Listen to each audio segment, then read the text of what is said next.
يا مساء الخير على كل مستمعين قناة نيكست ويف. معاكم ولاء الجندي وبرنامج عيشها صح. موضوع حلقتنا النهاردة هنتكلم فيه عن أكتر فتنة موجودة في حياتنا الأيام دي للستات والرجالة. لكن قبل ما نبدأ حلقتنا ياريت تعملوا لايك وسبسكرايب للقناة علشان توصل لكم كل الحلقات الجديدة. خلوني أقول لكم في البداية إن الفتنة اللي أقصدها في حلقتنا النهاردة ما أقصدش بيها الست اللي بتتدحلب علشان تخطف راجل، لأن الراجل ما بيتخطفش، هو بيروح بمزاجه. ولا أقصد الراجل اللي بيفضل ورا الست المتجوزة علشان يميل دماغها، لأن برضو الست لما بتفتح الباب ده هي بتبقى عارفة بتعمل إيه كويس وآخرته إيه. إنما الفتنة اللي أقصدها في حلقتنا النهاردة هي الفتنة المقننة. هتقولولي يعني إيه مقننة؟ هقول لكم اللي هي بتيجي من تصرفات راجل محترم قوي أو ست محترمة قوي، فبيتعاملوا مع الغير بشكل فيه ذوق زيادة عن اللزوم أو اهتمام زيادة عن اللزوم. هتقولولي طب ما دي حاجة كويسة؟ هقول لكم للأسف لا، لأن كل تصرف بيكون فيه ذوق زيادة أو اهتمام زيادة للجنس الآخر ممكن يسبب ميل قلبي، ودي فتنة ظاهرة حلال، لكن هي هتكون أول خطوة للحرام. كل كلمة حلوة بتتقال للجنس الآخر ممكن تخلي قلب اللي قدامك يتشدلك من غير ما تحس. زي مثلا انت متضايق من ايه؟ انت كويس؟ عندك مشكلة اقدر اساعدك؟ تحب تشرب حاجة معايا؟ شكلك مش رايق النهاردة، طب انا مش هخلي حد يضغط عليك في الشغل. كمان الهزار والتجاوزات اللي بتحصل في اثناء اليوم بتاع العمل، واستخدام كلمات الدلع زي حبيبي ويا قلبي والدلع بشكل غير مبرر. فكرة انك تقدم الدعم والخدمات والدلع للجنس الآخر ممكن تكون باب للفتنة، وإن قلبك يبدأ يميل للطرف اللي قدامك من غير ما تحس واحدة واحدة. خلينا عارفين إن بيوت المتجوزين مليانة هم واحتياج.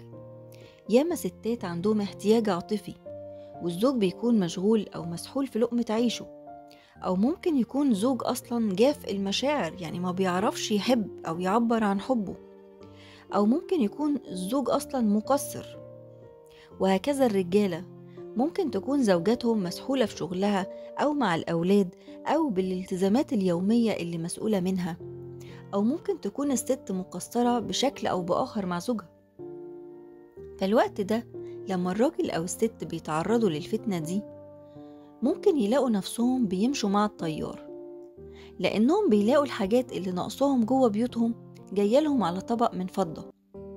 فبلاش من فضلكم في محيط الشغل بالذات، لأن هو أكتر حاجة بيكون الواحد بيقضي فيها معظم ساعات يومه، نفضل نوضح للجنس الآخر قد ايه احنا مهتمين وحاسين بيهم. بلاش ندخل بعض في منطقة المشاعر بتاعت بعض. مش مهم خالص عطاء سعادتك ولا لطف سيادتك، خلوهم لأهل بيتكم، هتبقى ساعتها خير الناس خيركم لأهلي. ما تنزلش الكلفة اللي بينك وبين حد، وما تحسس اللي قصادك بقد ايه انت كريم ولطيف وهايل. المفروض ان ده مش هدفك يعني. خلي معاملاتكم وكلامكم في الشغل بس، ملكوش دعوة بمشاكل بعض ولا احتياجات بعض مادام التعامل ما بين راجل وست. بلاش كمان تخص حد باهتمام معين، لان الشيطان ساعتها هيخليك مبسوط من اللي بيتعمل لك، خاصة لو انت متجوز.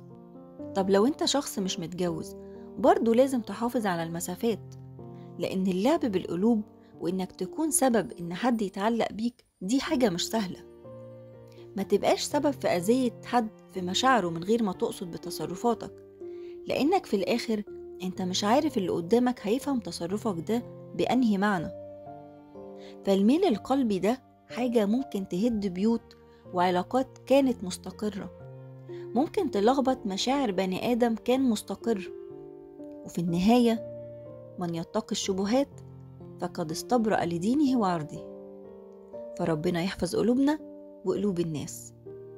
وبكده خلصت حلقتنا النهاردة. استنوني في حلقة جديدة وموضوع جديد. كانت معاكم ولاء الجندي وبرنامج عيشها صح. استنوني كل يوم خميس على قناة نيكست ويف، وأشوفكم على خير.